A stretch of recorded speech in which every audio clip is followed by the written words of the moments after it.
अच्छा दोस्तों, जल्दी ने क्लिप छोटा जा वेखना कि किस तरह पंजाब पुलिस के एहलकार गैर मुल्की जिहड़े सियाह साइकलिस्ट टूरिस्ट आए ने उन्हां नाल बदतमीजी कर रहे हैं, उन्होंने गंदियां गालां दे रहे हैं। तुसीं अंदाजा करो कि पुलिस सिक्योरिटी वास्ते वे और वो जिहड़े टूरिस्ट ने उन्होंने पुलिस कोलों डर लग रहा है।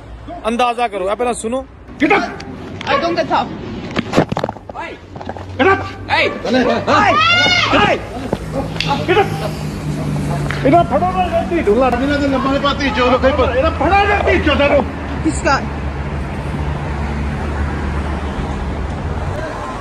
Shame on you!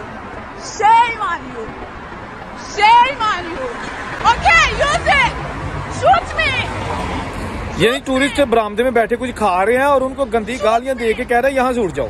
तो अंदाजा करो कि ये रहीम यार खान दे थाने दे लियाकत अली ASI है गो के ये खिलाफ तहकीकात का आगाज हो चुका और कार्रवाई की जा रही है। लेकिन ये वाकया पेश क्यों आया? इन्हों की कोई ट्रेनिंग श्रेनिंग नहीं हैगी।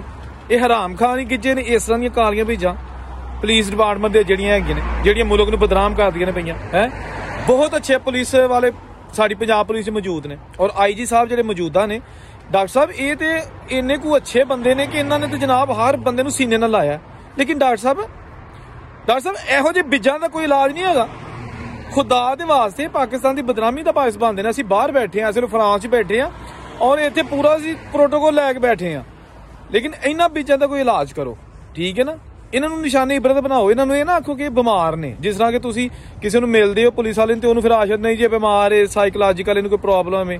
वो ये कोई चक्कर नहीं जे, इन्हां नूं उल्टियां टंगो, ठीक है ना। साडे मुल्क च अगे ही कोई नहीं आउंदा। इन्हां मुल्कां च असीं बाहर रहिंदे, इन्हां नूं असीं अपना तारुक रखिए पाकिस्तान तो सानूं अजीब नज़रां नाल वेंदे ने।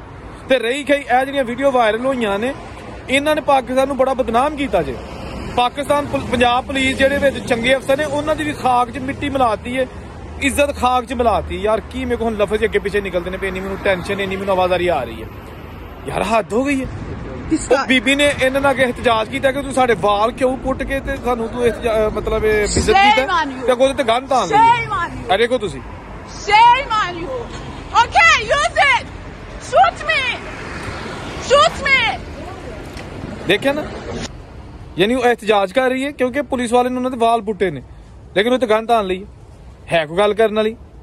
मतलब कॉमन सेंस है यार। टूरिस्ट है ने वो किसी मुल्क के अंबैसडर ने जाके की सोचणगे कि उतों के जंगली लोग ने।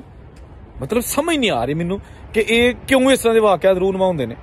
यह जी तहकीकात का आगाज कर दिता गया है और यह भी पता चलिया कि जी पुलिस ने अपनी तहकीकात की आख्या जी टूरिस्ट है सन जो मेहमान से इन्हों का कसूर से इन्होंने पुलिस वाले स्प्रे किया अगे अखा च कोई चीज पाई हो दिमाग खराब तुहाडा हो गया पुलिस वाले उन्होंने क्यों तंग करना सी।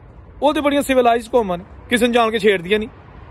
असीं इन्हां च रह रहे हैं सारी जिंदगी बाहर कट छड़ी। तुसीं अजीब ड्रामे शुरू किए ने। खोता घोड़ा इको थाई, एक आम बेचारा गरीब आदमी उन्होंने भी ठुड्डे, जो कोई गैर मुल्की मेहमान है उन्होंने भी ठुड्डे। और जाहलो इस्लाम दे विच भी मेहमान की इज्जत लिखिया था। तुहानूं कोई दीन दुनिया कोई मौत पै जानी तुहानूं किसी की इज्जत कर लगिया घरा की हो जाओ तुसीं।